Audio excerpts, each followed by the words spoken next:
My name's Emily, and I'm 19 years old. Up until recently, my life was pretty straightforward. I had been dating my boyfriend, Jake, for almost 2 years. We were like any other couple.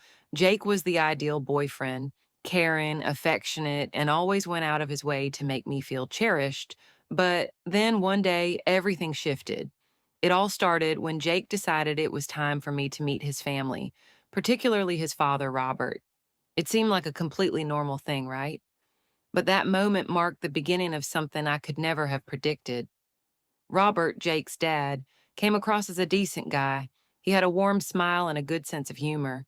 Yet, from the very first moment we met, there was something in the way he looked at me that made me uneasy. I couldn't shake the feeling that his gaze was a bit too intense, like he was assessing me from head to toe, as if there was something more behind those eyes. At first, I brushed it off, telling myself I was probably overthinking or misinterpreting his intentions. But as time went on, that uneasy feeling didn't fade. I started to notice that Robert found reasons to be around me, whether it was at family gatherings or when we visited his home.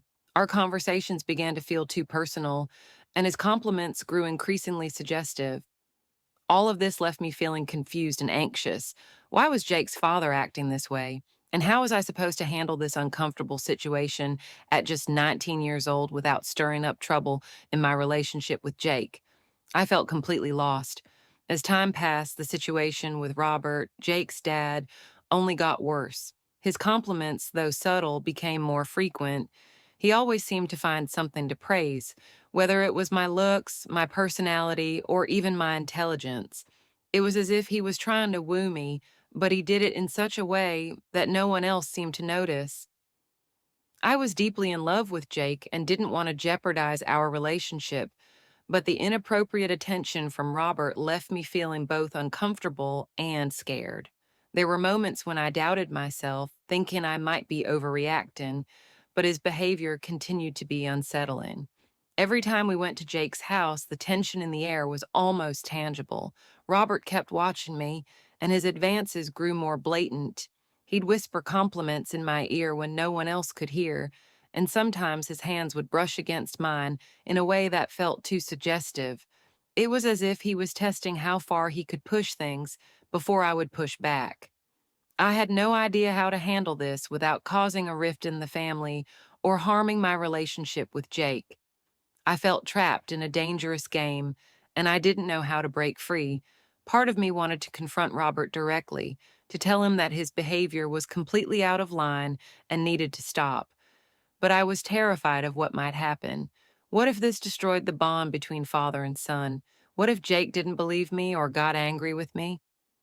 Another part of me thought about keeping the whole situation to myself and hoping that Robert would eventually back off, but that only made me feel more vulnerable and like I was betraying Jake by not being honest with him. The internal struggle was draining. I didn't know who to turn to for advice, and I felt more and more isolated with each passing day. My relationship with Jake, which used to be my safe haven, started to suffer because of the growing anxiety and confusion I was feeling. Each day became a constant struggle. On one side, there was Jake, my sweet boyfriend, the one I loved with all my heart. On the other side, there was his father, Robert, who seemed to be interested in me in ways that went far beyond what was appropriate. And there I was, stuck in the middle of this dangerous game, not knowing how to navigate it. Even though it made me uncomfortable, I have to admit that the attention Robert gave me made me feel special at first. I kept telling myself it was all in my head, that maybe I was just overreacting, but as time went on, those shared moments between us became harder and harder to dismiss. There were times when our eyes would meet across the table during family dinners, and I'd feel a shiver run down my spine. There was nothing overt in those looks, but something about the way his eyes locked with mine made my heart race. I found myself starting to enjoy Robert's attention, even though it made me feel guilty. There was something about the way he made me feel desirable and attractive that I couldn't resist. And despite knowing it was wrong, I started looking forward to those secret moments of connection. The game continued, and I remained in a constant state of confusion. I was terrified that someone in the family might pick up on the tension between Robert and me, But as far as I could tell, we were the only ones who knew about this uncomfortable secret. No one else seemed to realize that Robert's praise carried something more than just friendly compliments. The biggest challenge was keeping this hidden from Jake. I knew I couldn't keep it under wraps forever, but the thought of telling him the truth scared me to death. What if it destroyed our relationship? I felt like I was trapped, and with each passing day, the tension became almost unbearable. Every encounter with Robert felt like a test. I tried to keep my distance to avoid any situations where we could be alone together, but sometimes it just wasn't possible. I felt caught between two worlds. On one side, there was the attention and admiration Robert showered on me, something my ego craved. On the other, there was my love for Jake and the deep connection we had built over the years. The internal battle between what I wanted and what I knew was right was tearing me apart. Things came to a head one afternoon when Jake suddenly suggested we all go on a family trip together. The idea terrified me. Spending entire days in the same house as Robert, with the possibility of being alone with him, sent waves of panic through me. But I couldn't refuse without arousing suspicion. So, with my heart in my throat, I accepted the invitation, dreading what might happen during that trip. I knew I had to find a way to put an end to this dangerous game before everything fell apart completely.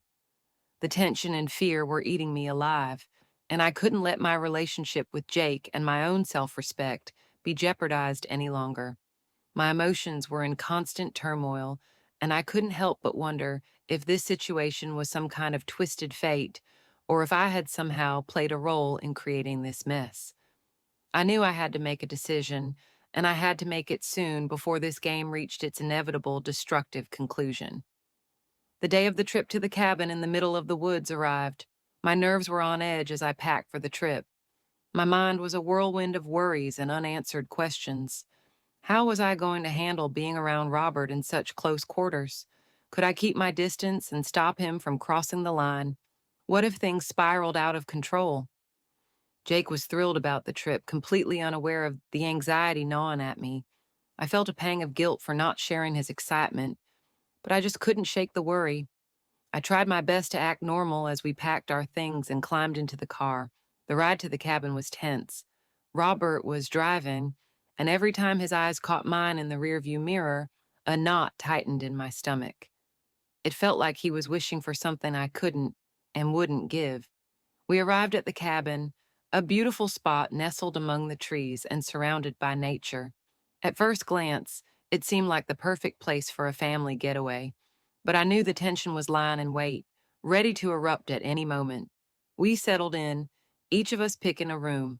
Robert made sure his was right next to ours, which only deepened my concern. I knew I had to tread carefully. One wrong move could spell disaster. Throughout the day, I kept myself busy helping out with chores and joining in on family activities. But every time I ended up alone with Robert, the air grew thick with tension. His looks and gestures became increasingly suggestive, and I worked hard to keep my distance. That night, we all gathered around a campfire. The darkness of the forest surrounded us, and the flickering flames cast dancing shadows as we shared stories and laughter. I tried to relax and enjoy the moment, but I knew I couldn't let my guard down. It was then that I noticed Robert sitting a little too close, his legs brushing against mine deliberately. His intense gaze met mine several times, and the tension between us was unbearable. My heart pounded, a mix of fear and a confusing excitement swirling within me. When it was finally time to head to bed, I felt emotionally drained. I retreated to my room trying to process everything that had happened during the day. I knew the situation couldn't continue. I had to find a way to put an end to it before it spiraled out of control. Lying on the bed, staring at the dark ceiling, my mind raced as I tried to come up with a plan to handle this without destroying my relationship with Jake. But no matter how much I thought, I couldn't find a clear solution. The dilemma was more complicated than I had ever imagined. I was trapped in a dangerous game with no obvious escape, and as I struggled to find answers, I realized time was slipping away. The next chapter of this story would be crucial, and I couldn't help but wonder if I'd find a way out before everything crumbled completely. The cabin in the middle of the woods felt different, almost as if nature itself was watching this dangerous game unfold. After that tense night around the campfire, I hoped things would calm down, but the tension lingered. The next morning, I decided to get up early and take a shower to clear my head. The cabin had a small bathroom, and the shower curtain was a bit old and slightly see through. I made sure no one else was awake before slipping inside, or at least I thought I had. As the warm water cascaded over me, I got lost in my thoughts, desperately trying to find a way out of this mess. But then something happened that made my heart stop. The shower curtain suddenly moved, and when I turned around, there was Robert, my father in law, standing there staring at me without a trace of shame. It was a moment of pure shock. Our eyes locked, and though his expression was faintly surprised, I knew it hadn't been an accident. He looked at me from head to toe, and the weight of that gaze made my blood run cold. In that moment, a rush of heat and shame washed over me. I tried to cover myself with my hands and shouted, "What are you doing here?" I demanded, my voice trembling despite my efforts to sound firm. Robert quickly backed away, looking like a man caught doing something he knew was wrong. "I'm so sorry, Emily," he stammered. "I thought the bathroom was empty. It was an accident." But I knew better. The way he had looked at me, the lust in his eyes, none of that could have been a mistake. Still, I couldn't confront him right then, not while I was so exposed and vulnerable. I ordered him to leave, and he did, though his apology felt more like a weak excuse. I stayed under the shower long after he left, trying to wash away the anger, confusion, and something else I didn't want to acknowledge. Even after drying off and getting dressed, I couldn't shake the image of his eyes, the desire burning in them. It had sparked something inside me, something that made me feel both uncomfortable and guilty. Why had he affected me like that?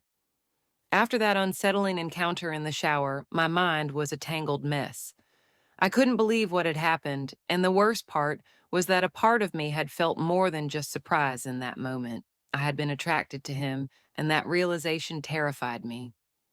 Later, after breakfast, Jake's mom, his younger sister, and Jake himself decided to go for a walk to explore the area around the cabin.